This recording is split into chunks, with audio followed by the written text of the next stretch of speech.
Before airplanes had cockpits, before runways, before radios, parachutes, or even seatbelts, two men decided the best way to conquer the sky was to throw themselves into it. One built his own mountain, just so he could jump off it. The other parked a blimp in front of cafés, complained about fashion accessories, and accidentally invented the wristwatch. And neither of them worked in a bicycle shop in Ohio. This is the story of Otto Lilienthal and Alberto Santos-Dumont, two men who didn't just help invent flight. They made it weird, dangerous, and somehow stylish.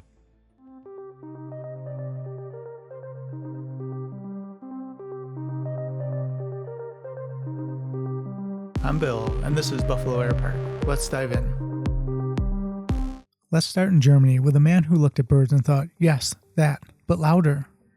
Otto Lilienthal was born in Prussia in 1848, and from a young age, he wasn't just fascinated by birds, he studied them like a detective on a caffeine bender. Storks in particular, wing shapes, gliding angles, how they rode in visible air like it owed them money. Lilienthal wasn't guessing, he was measuring. He built a device called a whirling arm, basically a carnival ride for science, that proved something revolutionary. Curved wings create lift. Flat wings, not so much. This was huge. This was the missing piece everyone else was fumbling around in the dark trying to find, but Otto didn't stop with theory. Oh no. Berlin didn't have the right hills for gliding, so Otto did what any completely reasonable human being would do. He built his own mountain. A 50-foot artificial hill called Fliegerberg. Just a massive dirt pile whose sole purpose was letting Otto throw himself into the wind no matter which direction it blew. And every Sunday, crowds gathered to watch. Families, kids, curious locals, just standing there, eating snacks, watching the flying man leap off his homemade hill like gravity was a mild suggestion.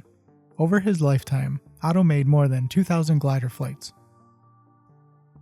And this wasn't backyard tinkering. He opened what is arguably the world's first aircraft factory, selling gliders internationally.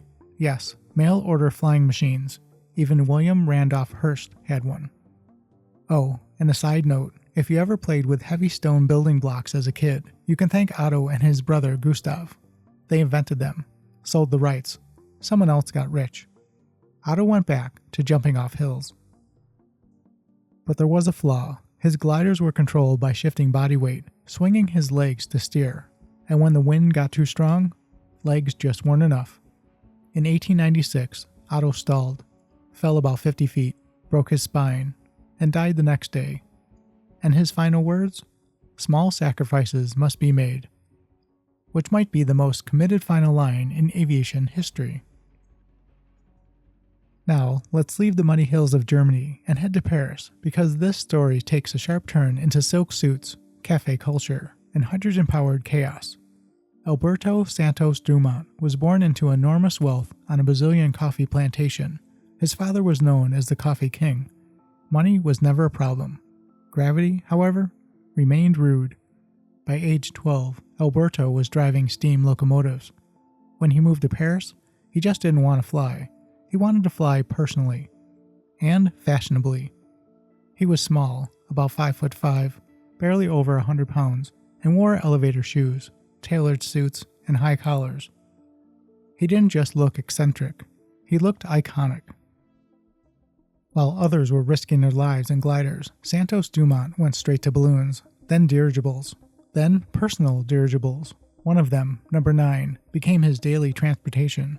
He flew it down Paris streets, parked it outside his apartment, went to lunch, and flew home.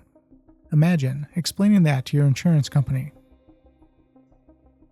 He once let a woman fly it solo while he chased her on a bicycle yelling instructions. Another time, his engine died mid-flight, and he crashed into a hotel, dangling 15 meters above the ground. While waiting for firefighters, he started troubleshooting the engine. Well, because of course he did. And then there's this. While flying, Santos-Dumont complained to his friend, Louis Cartier, that checking a pocket watch was dangerous. So Cartier strapped a watch to a leather band. Congratulations, you're now wearing aviation history on your wrist. Eventually, Santos-Dumont turned to airplanes. In 1906, he flew the 14Bs, a strange, boxy canard that looked like a kite built by an artist who'd never seen a bird, but it worked. He took off on wheels, under his own power, in front of judges and a massive crowd in Paris. And this is where the argument begins. In the US, the Wright Brothers flew first. In Brazil, Santos-Dumont is the father of aviation. Why?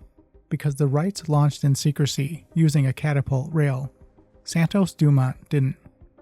And as far as Brazil is concerned, if you need a slingshot to fly, you're not an airplane. You're a projectile. Hey, I'm only the historian, and I couldn't make this stuff up if I tried. Later, Santos-Dumont built the Demoiselle, an ultralight plane made of bamboo and silk, and then did something radical. He didn't patent it. He gave the plans away for free. Open source aviation in 1909. Both men paid a price. Otto gave his life for lift data. Santos-Dumont gave his heart to the idea that flight would unite humanity. But when airplanes became weapons, when he saw his inventions used to kill, it shattered him. In 1932, alone in a hotel room, he took his own life.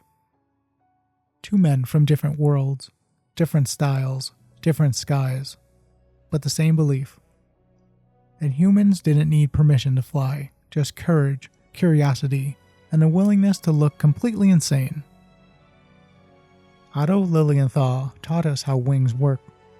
Alberto Santos-Dumont taught us that the skies should belong to everyone. They didn't just invent machines, they invented the idea that the air above us was meant to be used. And that wraps up another tale from aviation's stranger side.